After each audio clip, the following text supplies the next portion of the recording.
ألا بذكر الله تطمئن القلوب.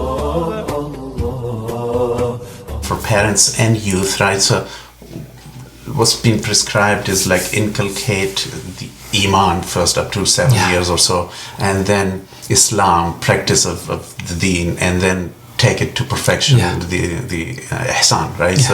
So from our experience, we see that youth go through those wonderful stages of learning Iman, and then they go into Islam and practicing as well, memorizing the Quran. But all of a sudden, they go to high school or beyond university, and all of a sudden things go wrong, right?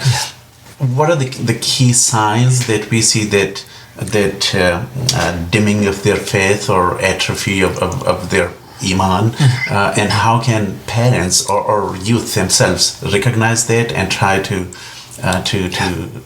control? You know, particularly with young people, it's all about keeping them as occupied as you can. You know, it's about keeping them involved. And this is something I was mentioning in one of my talks, that at the end of the day, young people need to stay busy, whether it be religion or anything else, because an idle mind, you know, is a mind that can get itself into problems. You know, you end up wasting a lot of time. You end up talking about things and getting involved in things that really, at the end of the day, are totally useless to you. So at the end of the day, it's about keeping these young people busy. And with respect to Islam and our religion, it's about keeping them as engaged as possible. So having them involved in whatever it is that's happening at their local masjid or community center, whether it be volunteering, whether it be part of a classroom, whether it be part of a sports program, etc. So that's the responsibility of parents at the end of the day.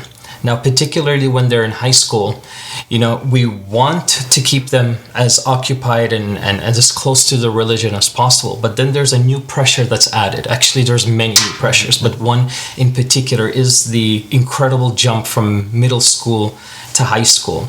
The homework, the projects, the assignments, the pressure, the demand, all of those things are multiplied. So a lot of these young students now just simply don't have the time, or at least this is what they say, right? I got too much on my mind. I can't add another evening class at the masjid. I can't memorize this. I've got so much else to do. It's about just balancing those things.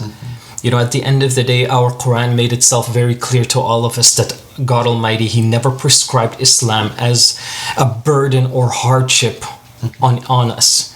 So when you listen to verses like that, clearly there's a way that you can still do this. And this is something that, you know, I've gone through, I'm sure you and others have gone through as well. It's about always keeping that connection. Sometimes that connection comes through multiple avenues. Sometimes it's just one lane. But it's about keeping a consistent relationship.